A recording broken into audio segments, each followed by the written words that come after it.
A lovely afternoon to you. Welcome to the program. Welcome to Women Voices for Peace, right here on WFM 91.7. It's the first day of the month of October 2019, the 59th year since Nigeria gained independence from our colonial masters, talking about the United Kingdom. So I say happy Independence Day, Nigeria, and happy Independence Day to you as a Nigerian.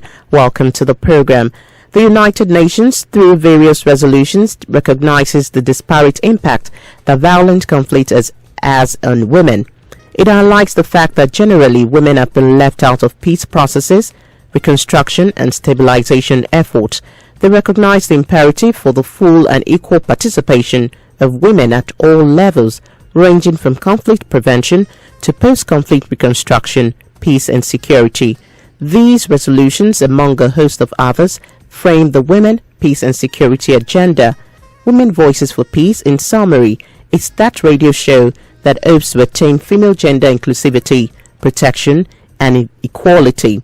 On that note, today on Women Voices for Peace, we'll be discussing a very important topic, women's rights and inequality in Nigeria. And this topic was birthed in commemoration of the International Day of the Older Persons, which is today. So we're looking at this particular topic today. My name is Oludolapo Adewale, and today on the program we'll be looking at the International Day for Older Women, Older Persons, and of course women's rights and equality. We are looking at all this side by side, as well as taking a leap into Nigeria's Independence Day. Of course, I won't be doing this alone. I'm going to introduce my guest very, very shortly. Let's look at the topic in itself. The term gender is derived from the Latin noun, which means kind or group. Recently, that word was used as a grammatical concept to classify into masculine and feminine. Today, the connection of gender is being untidily used to denote the different and unequal perceptions, views, roles, relevance, or rewards that a society assigns to the two sex categories. Discrimination happens to both the male and female in individual situations, particularly now the female or the women group. The act of subjugating women is an inherent tradition. It looks like we'll relegate women to the background, which should not be. And this has consistently been kept in an active state and coupled with its debilitating ability. As society has been grappling with the problem of creating a fair, just and equitable arrangement among different people, the mainstream agenda of development is challenged through how to enhance the role of women in politics, number one, and of course in governance. Ending all discrimination against women and girls is not just a basic human right, it is crucial for sustainable future. It is proven that empowering women and girls helps economic growth and development.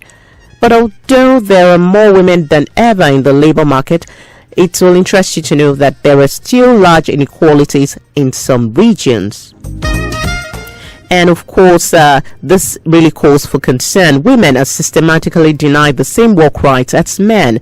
Even let's look at sexual violence and exploitation, the unequal division of unpaid care and domestic work, the discrimination in public office, all remain huge barriers. I can go on and on.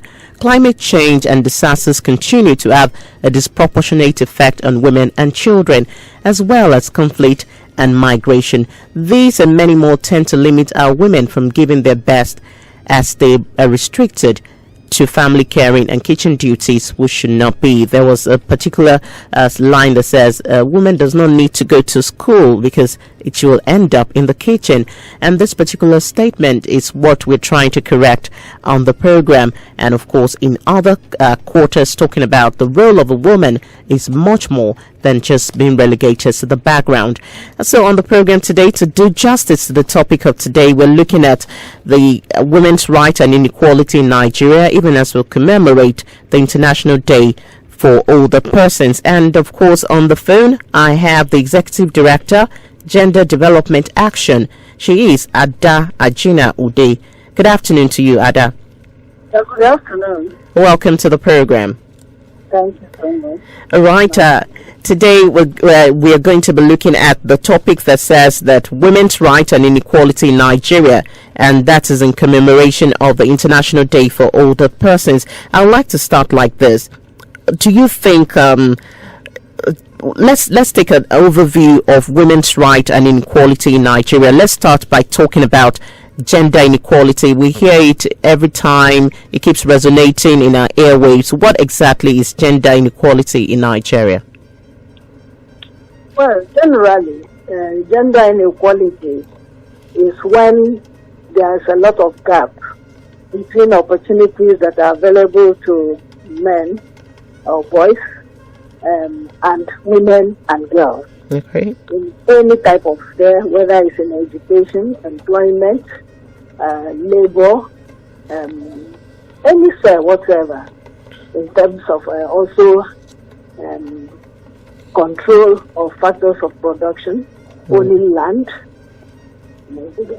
That's when the gap is very, when there's gap, that's where you talk about gender inequality, especially if one gender, one sex, either men are ahead of women or women are ahead of men. You also think in terms of salaries, wages, such things, any sphere of life whatsoever. All right. Whether the opportunities are disproportionate, yes, there's gender inequality. But when it's like a 50-50 chance of opportunity, when you say that there is gender equality. Okay. So in Nigeria, well, there are, in some places, the gap is so much, and then in some areas, the gap is closed or gradually closing. All right. Earlier, I talked about different factors that tend to limit women by giving their best actually to the society where they belong to. They are restricted to family caring and kitchen duties, which should not actually be the narrative. Now, what do you think can be done to resist this particular narrative?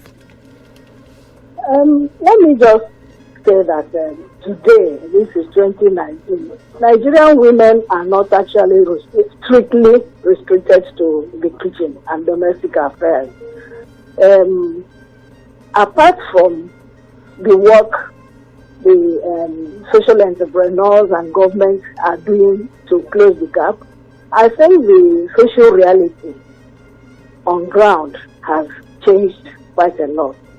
The days are gone when men are strictly the breadwinners.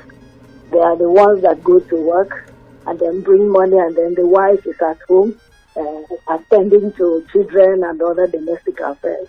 In the past 2 years in this country, owing to retrenchment, lack of employment, and the like, Nigerian women are gradually, I don't want to say rapidly, but let's say gradually, actually taking up responsibilities, a lot of responsibilities outside the home.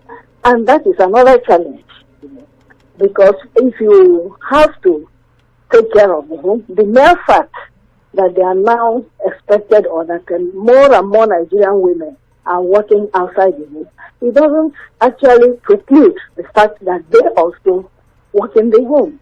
So thereby, we now have another challenge of combining the two. So that is the situation we have at this moment. It's only, well, I will say, we still find families anyway, a lot of them, where women are relegated to domestic work. But generally in Nigeria now, the reality we have on ground is that women are combining the duties of breadwinning and also minding the home. And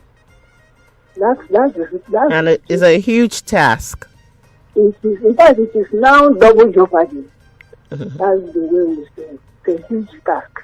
Because even if a man is unemployed, even if he has been retrenched, he still regards himself as the head of the family, and the things he would not do if he was employed, he will still not do them if he's not employed.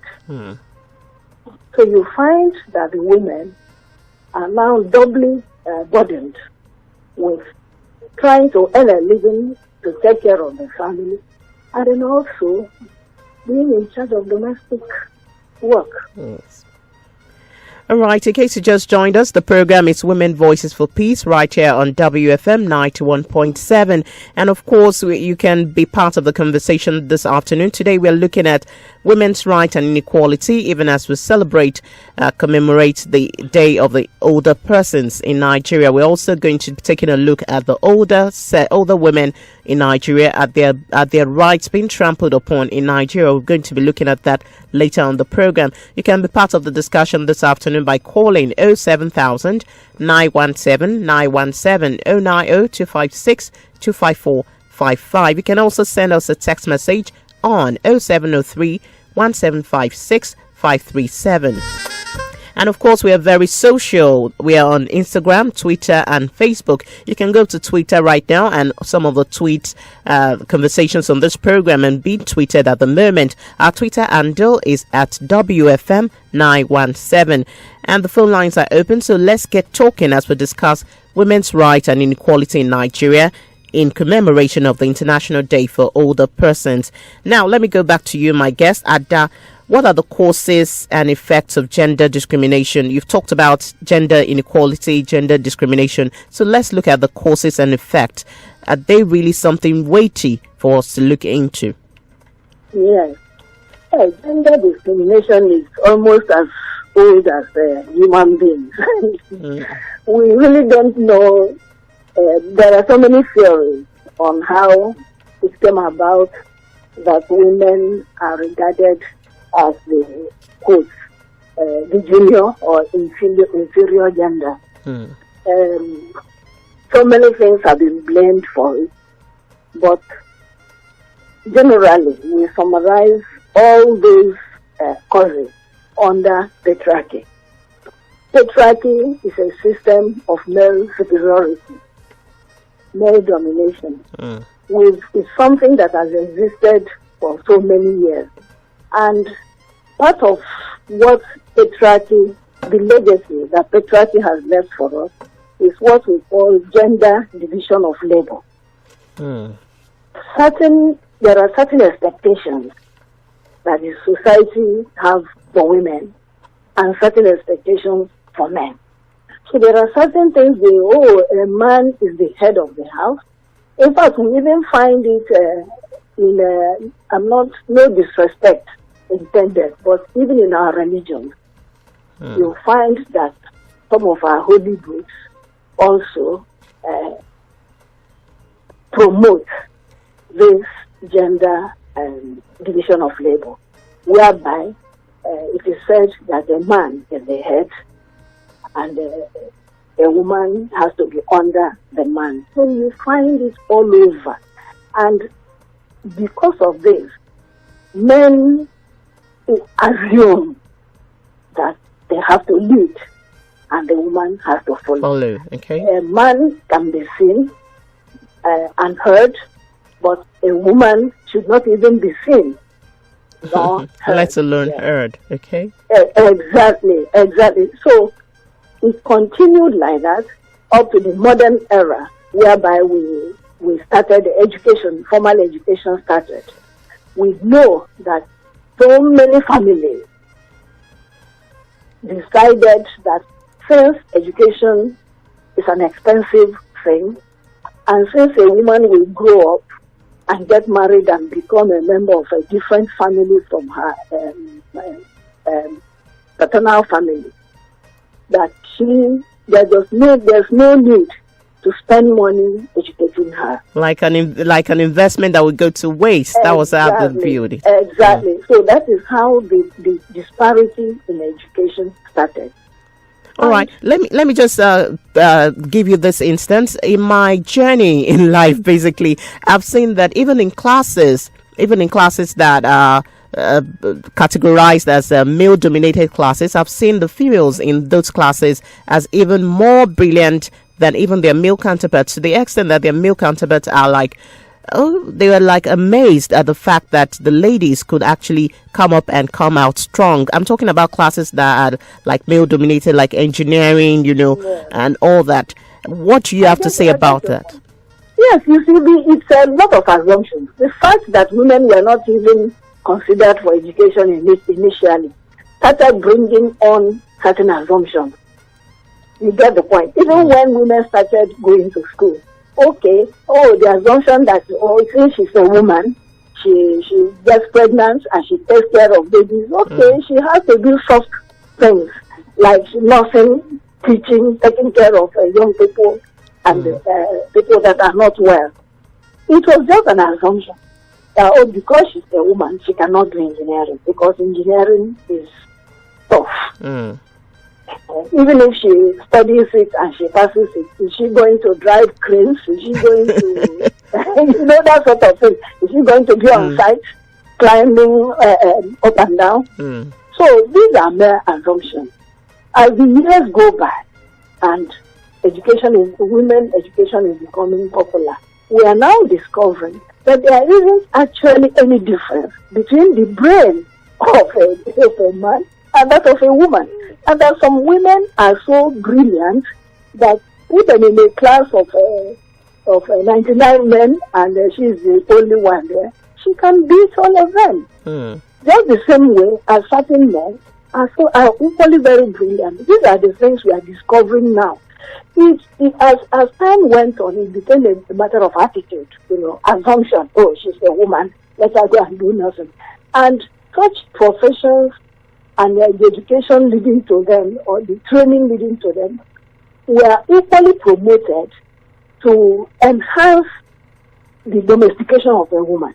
If you are a teacher, maybe you start work at 7 o'clock. By 1:30 you have closed. So you go home and get the food ready for your husband, who will come back in the evening or late afternoon. So it's not just because it is assumed that women are less endowed brain-wise than men, but it was also the social expectation that a woman has to be at home early enough to care for the young people and to be there to receive her husband and present whatever is due to him, food and other things to him when he comes back. And if that is lacking, it looks like the woman is not up to task. She's not fulfilling her responsibility. Exactly. Then you found that women were now being judged or assessed on the level of that. All right. In case you just joined us, the conversation has been on women's rights and inequality, and my guest Ada has been trying to explain what gender discrimination is all about and the causes and effects of gender discrimination in our present world.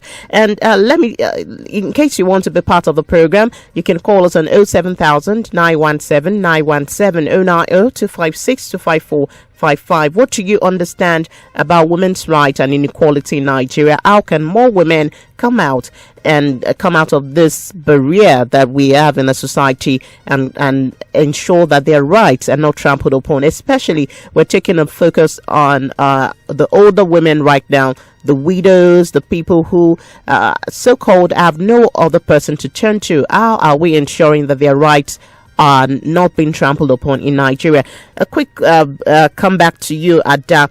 Let's talk about women's rights in totality and gender rights. When we talk about gender, we're also talking about the male and the female. Let's look at the women's rights in Nigeria as well as gender rights.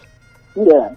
Thank you so much. We're talking about discrimination. All these things started with where you favor one sex against the other. It becomes discrimination. For instance, we are talking about education. If in a family of, let's say, 2 boys and 2 girls, and you decide that the boys should go to school and the girls cannot go to school, it's a discrimination.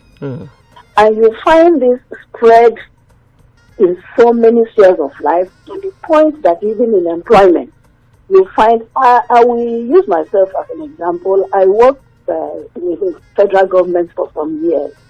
And in those days, they used to provide accommodation. And I think that was when 2004 was vacated or something like that, and they were putting civil servants there. And they discriminated against those of us who were married. I applied and I didn't get, and I went to the person, I know the sound then, but the administrative head of my ministry then. Okay. And he said, "Oh, otherwise, let's get to the women that are not married first. We are married." Yours will come later. Exactly, such assumptions. And then also in tax rebates, when women say that they receive less wages and salaries than men, people look at the main salary. Actually, the cheating, the discrimination is not really mainly in the salary. I have mentioned this like housing, also in taxes. When I was working, we were paying more tax than the men because the men were giving tax rebates based on maximum of 4 children. The women were not getting. So the assumption was that it's the man that pays the fees, it's the man that pays all the bills. So the woman does not have the dependents listed at all. I don't know whether that has changed, but that was my experience when I was working. We need to get into all that. We need to be sure whether it still happens, because I'm sure that for the man, I always see that the man and 3 or more dependents, so to speak. Now, let's talk about how this can be tackled. We've been talking about gender inequality in Nigeria, and we really need to put an end to this. We need to find solutions to this. How can gender inequality be tackled in our country? Yes, there are so many. Nigeria is signatory to so many conventions that attempt to eradicate inequality and discrimination. Let's take like CEDAW, for instance, which was signed by General Babangida, I think ratified by Babangida as far back as 1985. Till date in Nigeria, CEDAW cannot be used as a law for women to get their rights, to make sure that their rights are implemented. Because in our constitution, it is said that any international convention that Nigeria goes into must be ratified by the parliament. All right. Yes, like the National Assembly, for instance. Yeah, that's the National Assembly is now has to ratify it. And incidentally, since we've returned to democracy for how many years now? Over 20 years. 20 years, my dear sister, that's true. It's still pending. You won't believe it.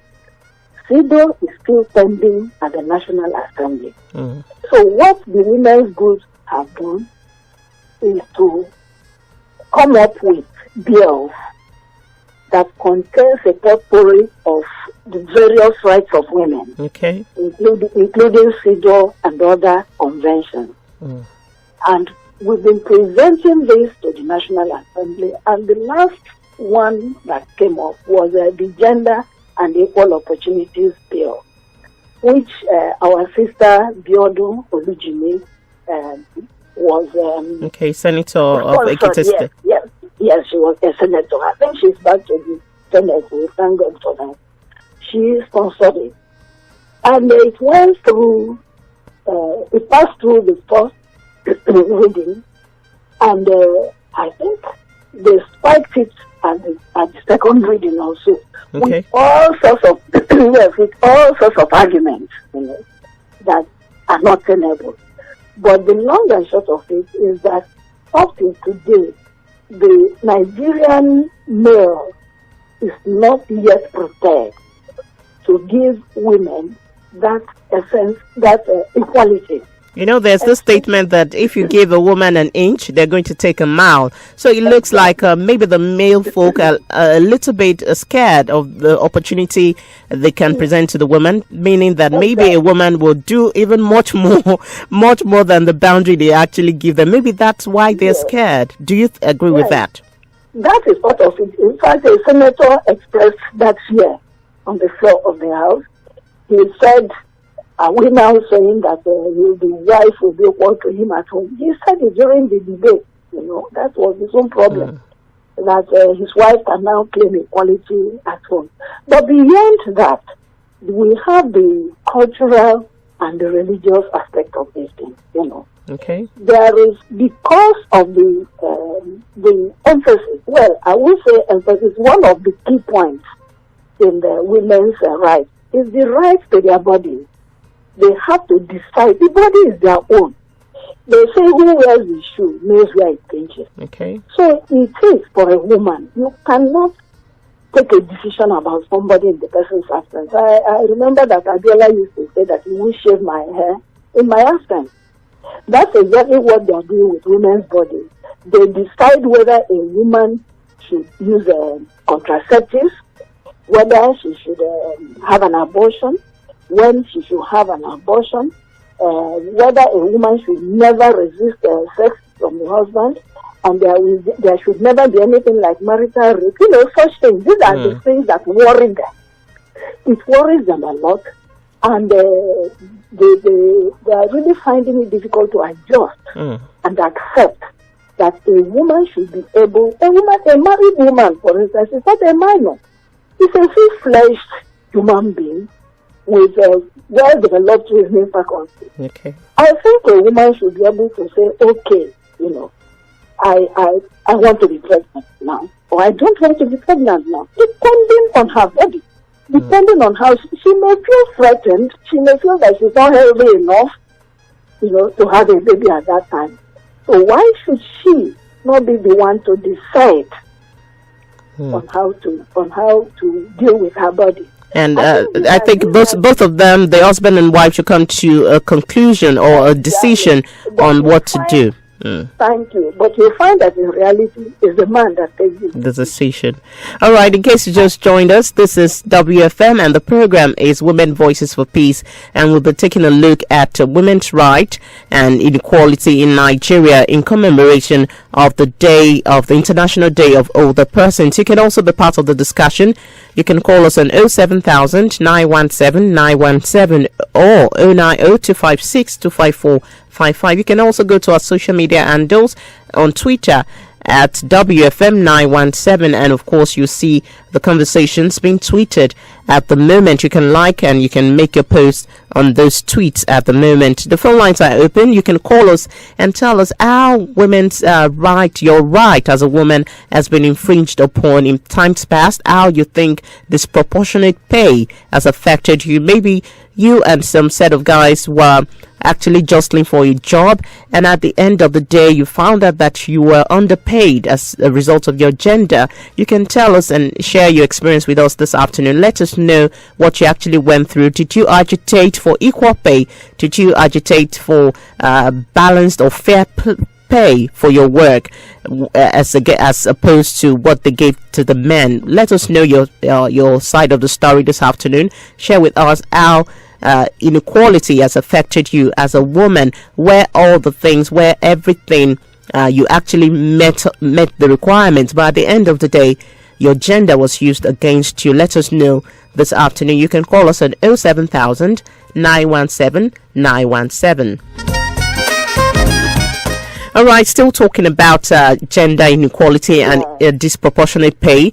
There was a campaign. I want to take you a little bit into sports right now. There was a campaign years ago in the sport of tennis where some women actually came out to say that men and women should be paid. Men tennis players and female tennis players should be paid equal amount of money when they win major tournaments. Also, this year, a particularly football star also said that they should increase the prize money for women. And even in our own country, Nigeria, there's a disparity between the Super Falcons player pay and the Super Eagles pay. What can be done about this equal pay, or at least making sure that the women's pay is significantly higher? Even if it's not up to that level of equal pay, the disparity should not be so high. I think there are women in labor. I think they should take up the challenge. This is a democracy. If you are not satisfied with what democracy is dealing you, what the government is dealing you, or even the company you are working for, you have a right to protest. We have a right to form unions and and to agitate for our rights. But sometimes you find out that some of these unions they feel like they're ineffective after the first or two shouts at the end of the day.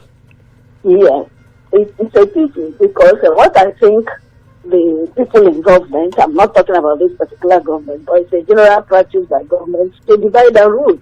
You find that during the elections of labor union, they sponsor candidates, and the candidates they sponsor, when eventually they win, and there's always a possibility that they will win because they are the ones with money to influence others. When they sponsor such candidates, you find that the movement is weakened. They agitate for something, and just for people to see that they are doing something, and along the line they just stop and give up. That's what is happening, because if the labor movement will say something and stand by it, they hand down tools when necessary. Governments can always be pressurized to be reasonable, because what women are asking for, and generally what workers are asking for, they're not too much for government. So that is one of the things the women in the labor front, what they should do. Okay. Also the legislation is we have to continue to help the people in the assembly. I think we're still going back to our National Assembly. They need to speed up the processes. Yeah, exactly. Because if laws are made, then governments and even the private sector will be bound by those laws. By those laws. But if I just saying policy, because I know that every ministry has a gender policy, labor policy. Are they in practice? That's the question. Exactly, because it depends on moral situation. It's not, there is no no sanction. Okay. There's nothing that says if you don't do this will happen. We have the national gender policy. It's all this is they have to do this, but at the end of the day, there is nothing like a sanction or punishment for not applying the policy. All right. In case you just joined us, the program is Women Voices for Peace, and time check is 21 minutes to 4. As my guest Ada was talking, calls were coming in, and I know you really want to have a say about what we're discussing today. Today we're looking at women's rights and inequality in Nigeria, and this is in commemoration of the International Day for Older Persons. How has your rights been infringed upon as a woman? Do you think gender inequality has played a part in your development as a woman? Have you been involved in cases of disproportionate pay, where your gender was used against you and say, okay, you're a woman, but we won't pay you as much as the men, despite the fact that you were qualified as your male counterpart? You can share with us this afternoon. Call us on 07000 917 917 090 256 25455. Let us know what your take is on the topic of the day, women's rights and inequality in Nigeria. And today we're taking a look at the International Day for Older Persons. Of course, older women in Nigeria and younger women inclusive. We're looking at all this today. I think we have a caller. Hello. Hello, good afternoon. Oh, good afternoon. Good afternoon. What's your name? Yeah, my name is David. David. All right, David from Ikorodu. Please go ahead. I want to contribute towards the program. Actually, I think some women, my own view, they are performing well. I don't want to look at the aspect of women that they don't perform well.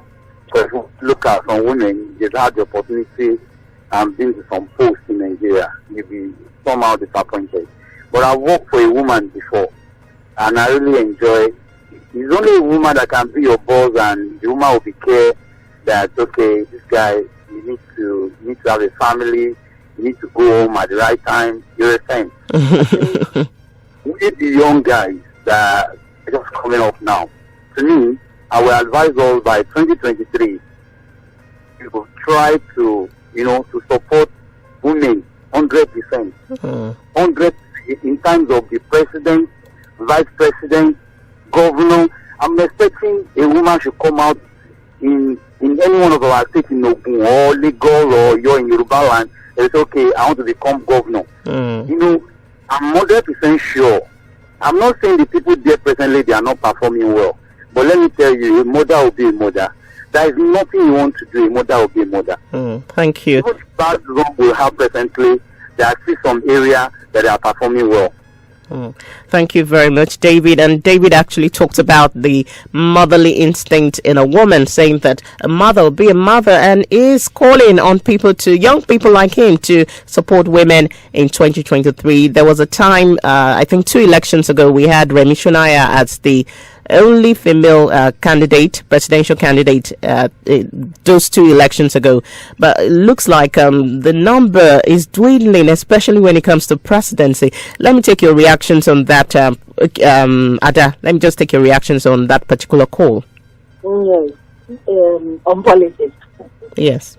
Yeah, generally, we are so much afraid that women's participation in politics in Nigeria is actually dwindling. We may have more women voters, and then we may be more women aspirants, but at the end of the day, what we are looking at is the women who have been voted into public office. We don't have as many as we expected. And like you said, this time around, several women indicated their interest in the presidential office. However, the most exciting one that we expected so much from her, Dr. Obi Ezekwesili, continued, and at the last minute she pulled out. Yes, it was rather a pity, because I believe that a lot of people actually wanted to make a statement, especially the women, by voting her, but she pulled out. But she still had some votes anyway. So I've come out on that stage. Yeah, there's also Atujide, another lady, who she was the first to pull out before all the. I think in all there were like the other women. I think other 3 or 4 of them also this time around, but some were nominated by very obscure parties, and we really don't. We didn't see much of them, either in campaign or other else. All right. In case you just joined us, the program is Women Voices for Peace, and of course, I have my guest still on the phone, Ada Gina Udesh, is the Executive Director, Gender Development Action, and the station is WFM 91.7. You can call us and let us know how gender inequality has affected you as a woman out there, and how you think the government should do something decisive about this and make the gender disparity to be closed. The gap should be closed. Also marking the International Day for Older Persons today. This is an holiday that is set aside by raising awareness about issues affecting the elderly, such as elder abuse. It will interest you to know that abuses are not only done on children, abuses are not only done on women, they are also done on the elderly. It is a day to appreciate the contributions that the older people make to the society.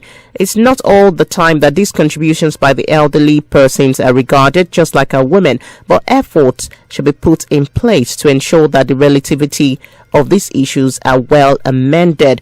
And let me go back to my guest right now, Ada.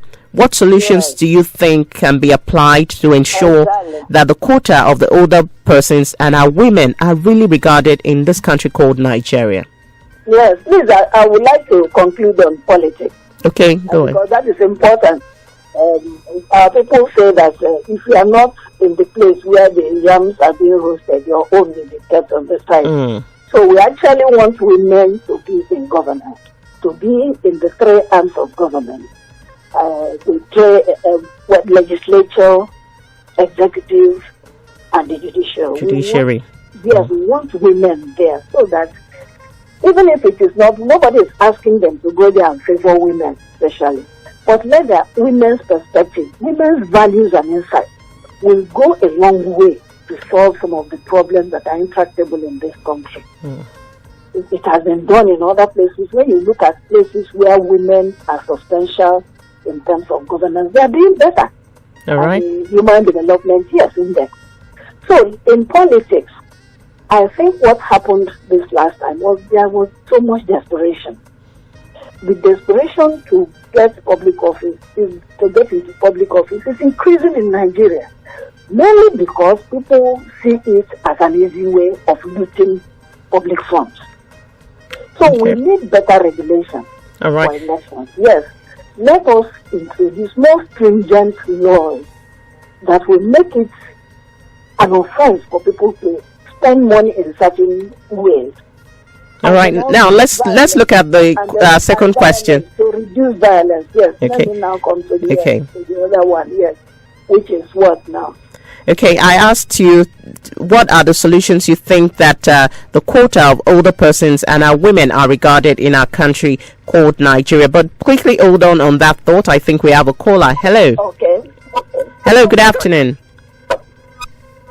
Hello, good afternoon. Okay, we lost the call. In case you want to call back, please call 07000 917 917 090 256 25455. 13 minutes to 4. The program is Women Voices for Peace, and today we're looking at women's rights and inequality in Nigeria in commemoration of the International Day for Older Persons. All right, Ada, let me take your thoughts on this question. How do you think we can provide solutions to ensure that the quota of older persons and our women are regarded in Nigeria? Okay. Like I said, the best thing we can do is to make laws, because people, when it comes to a matter of scarce resources, people really don't remember others. You remember yourself first and your immediate family and the people surrounding you. It is when the resources are plenty and then you start being altruistic, thinking about older people, the vulnerable and things like that. It's usually government that protects vulnerable, its vulnerable population. It is not left at people's discretion. If you leave it at people's discretion, they will think about themselves first. So there is something that is called social protection. Social protection is making policy, putting down policies that will help to cushion the sufferings of people with disabilities, All right. old people, and the extremely poor. And social protection, so you don't leave it to, let companies do the way they want to, let this ministry do it as they want. It has to be done by law. Provide, for instance, in terms of, let's give an example for old people. All right. What are the schemes for retirement? All right, let's quickly take this call. Hello. Hello, good afternoon. Sorry. Hello. Yeah. Okay, we lost the call. You talked about retirement benefits right now. Exactly. What are the schemes? People are complaining about this new pension scheme. I myself, I benefit from the older pension scheme. Well, we know in Nigeria, we've seen different scams come to play, especially about retirement and pension schemes. Why is that so? How can things that are due to older persons be eaten by a group of persons? Exactly. It is because, well, I think the law enforcement, there should be some kinds of checks and balances. And there should be let me say frankly that this government is on the right path when it comes to their whistleblowing policies. Because you find people just sit down and take other people what belongs to other people. And now, you talked about Nigeria's law the other time. Do you think that some people think that Nigeria's law owed women back? What's your take on that particular statement? the Nigeria law, the law of Nigeria, our constitution, they say that it holds women back. It kind of creates barriers. Oh, of course. What's your take on it?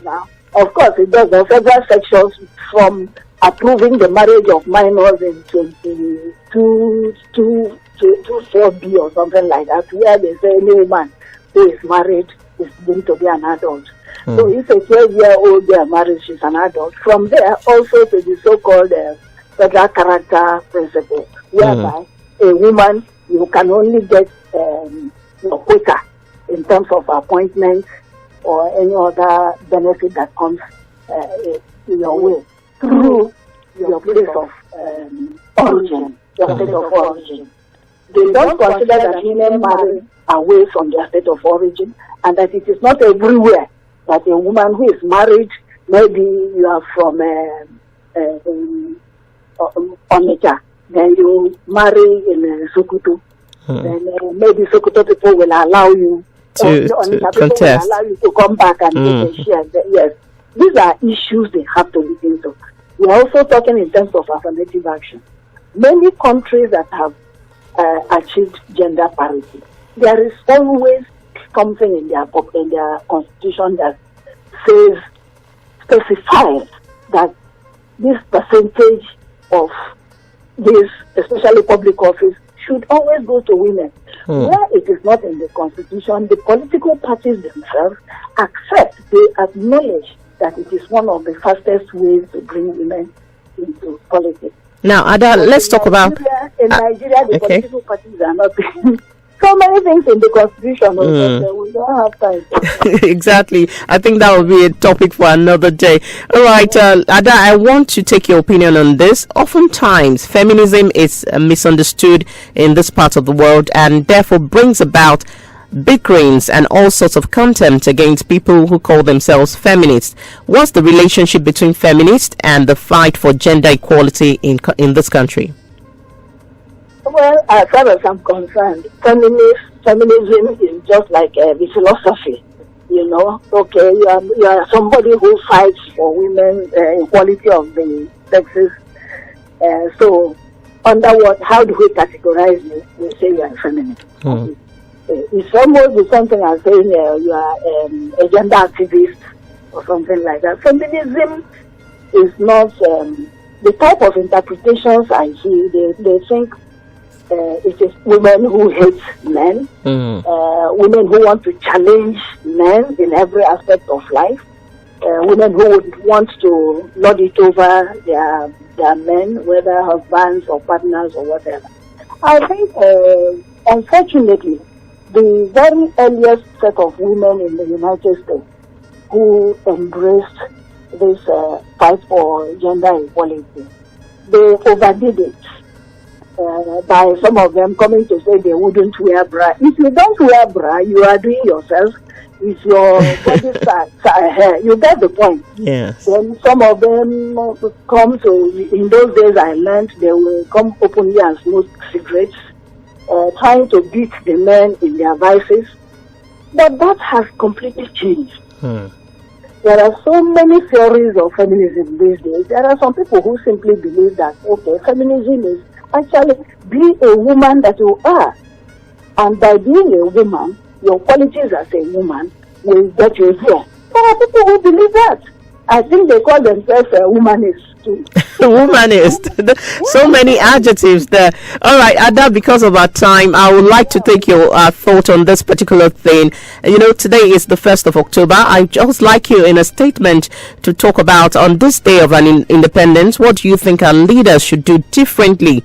We want a different set of approach right now. What do you think they should do differently and take with utmost importance with regards to the matters of the Nigerian women like you and I? Yes, I want them to have a change of mind, a change of heart. And I'm calling, because it's a democracy, we are dealing with rule of law, especially the men in our various houses of legislation. Let them pay attention to the plight of women. So many bills are coming up, including those that will improve the lives of women, but they take it lightly. Once it has to do with women, they think it's entertainment or whatever, and then you hear all sorts of things on the floor of the houses. I implore them to actually reflect on the condition or the situation of women. They have mothers, wives, and daughters. Anything you would not like to happen to your daughter, why would you want it to happen to another person? Exactly. Yes. Always put your own daughter in the position of women. And while you are making these laws, and then for the executive anyway, also in formulating policies. All right. Formulate policies and make laws that will bring equal opportunity to men and women in this country, and then we watch this country grow. That's interesting to know, and that's a good way to end this particular discussion. Watch us grow. That's according to Ada. Democracy anywhere in the world is the prerogative of the people. You agree with that statement? This is because sovereignty, they say, belongs to the people, and we know that women are inclusive when we talk about people. It is therefore important that the act of governance should be diversified to capture the interest of women through adequate representation, just like Ada talked about, making more women to be in politics. First of all, the United Nations General Assembly should reaffirm its convention on the elimination of all forms of discrimination against women, thereby making it compulsory for all nations of the world to adopt as cardinal objectives of its constitutions. Violation of this convention in any form should be meted with stricter sanctions. It is against this backdrop that the Women Voices for Peace have come to provide a framework for the protection of women and inclusion of gender perspective in peace-building activities. Women Voices for Peace is sponsored by WANEP, West African Network for Peace Building, with support from the Norwegian Agency for Development Cooperation, NORAD, Women in Peace Building Network, WIPNET. And of course, I would like to say thank you to my guest today. She's been having a discussion with me this afternoon. I'm talking about the Executive Director, Gender Development Action, Ada Ajina Ude. Thank you very much for coming on the program. Thank you. And do enjoy the rest of your day. Yeah, thank you. You too. Bye-bye. Women Voices for Peace holds every Tuesday on Women Radio, WFM 91.7 by 3 p.m. And in this respect, I would like to say thank you also to the production crew, Kels Okeze, Blessing Kale, and Anthony Damedia. Thank you very much for putting all this together to ensure a smooth success of this program. My name is Oludolapo Adewale. Make it a date, same time, same station next week. God bless you. Bye-bye. 91.7.